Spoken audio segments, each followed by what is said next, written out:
విమర్శలు ప్రతి విమర్శలు వాగ్దానాల నడుమ మా ఎన్నికలు రసవక్తరంగా మారనున్నాయి. అసోసియేషన్ అధ్యక్ష పదవి కోసం నటకిరీటి రాజేంద్ర ప్రసాద్, సహజ నటి జయసుధ నడుమ పోటీ అనివార్యం కావడంతో సభ్యుల మద్దతు కూడగట్టేందుకు ఇరువురు ప్రయత్నాలు ముమ్మరం చేశారు. మరోవైపు అధ్యక్ష పోటీ నుంచి తప్పుకోవాలని కొంతమంది రాజకీయ నేతలతో తనను బెదిరించారని జయసుధ ఆరోపించారు. తెలుగు చలనచిత్ర పరిశ్రమలో సినీ రాజకీయం వేడెక్కింది. ఈ నెల 29న జరిగే మూవీ ఆర్టిస్ట్ అసోసియేషన్ అధ్యక్ష ఎన్నికల్లో పోటీ పడుతున్న ఇద్దరు సీనియర్ నటులు జయసుధ, రాజేంద్ర ప్రసాద్లు గెలిపే ధ్యేయంగా ప్రయత్నాలు కొనసాగిస్తున్నారు. ఈ సందర్భంగా హైదరాబాద్ ఫిలిం ఛాంబర్ లో జయసుధ జట్టు ప్రత్యేక సమావేశాన్ని నిర్వహించింది. మహిళలకు సముచిత స్థానం కల్పిస్తామంటూ చెప్పే వ్యక్తులు రాజకీయాలు చేయటం సరికాదని ఆమె హితవు పలికారు. ఈ ఎన్నికల్లో తమ విజయం ఖాయమని ధీమా వ్యక్తం చేశారు.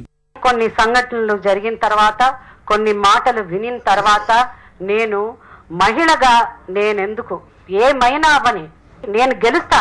అయినప్పుడు కూడా ఒకవేళ ఏదన్నా జరిగితే ఆ ఓటమిని నేను తట్టుకోగలనా అన్నది కొంచెంసేపు ఆలోచించాను. మహిళగా నేను కూడా నించోపోతే రాబోయే తరాల్లో ఈ సినిమా ఇండస్ట్రీలో ఏ మహిళ పోరాడడానికి ఛాన్స్ ఉండదు. జయసుధకు మద్దతు తెలిపిన ప్రస్తుత అధ్యక్షుడు మురళీమోహన్ ఇచ్చిన మాట కోసమే ఆమెను పోటీలో నిలబెట్టినట్లు వెల్లడించారు. మా అసోసియేషన్ ఎంతో మంది పేద కళాకారులకు అండగా నిలిచిందని, ఆ గౌరవాన్ని కాపాడేందుకే జయసుధను అధ్యక్ష పదవికి ప్రతిపాదించినట్లు తెలిపారు. కళాకారులకు పింఛన్లిస్తానని ప్రకటించిన రాజేంద్ర ప్రసాద్ ఆ నిధుల్ని ఎక్కడి నుంచి తీసుకొస్తారని ప్రశ్నించారు. మా ఎన్నికల్లో రాజకీయ ప్రమేయం తగదని మరో సీనియర్ నటుడు కృష్ణంరాజు హితవు పలికారు. చలనచిత్ర పరిశ్రమలో అందరూ కూడా వారి ఆశీస్సులు అందజేయాలని మనస్ఫూర్తిగా కోరుకుంటున్నాం. ఇక నేను ఎంపీగా కేంద్ర ప్రభుత్వంలో మినిస్టర్ గారిని కలుసుకోవడం జరిగింది. సినిమా ఇండస్ట్రీలో చాలా మంది పేదవారు ఉన్నారు.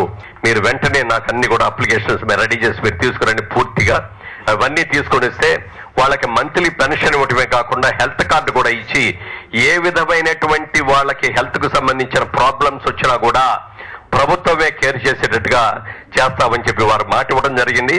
మహిళ మహిళ మహిళ అంటున్నారు. అన్ని చోట్ల కూడా మహిళలకు ఇంపార్టెన్స్ ఇస్తున్నారు.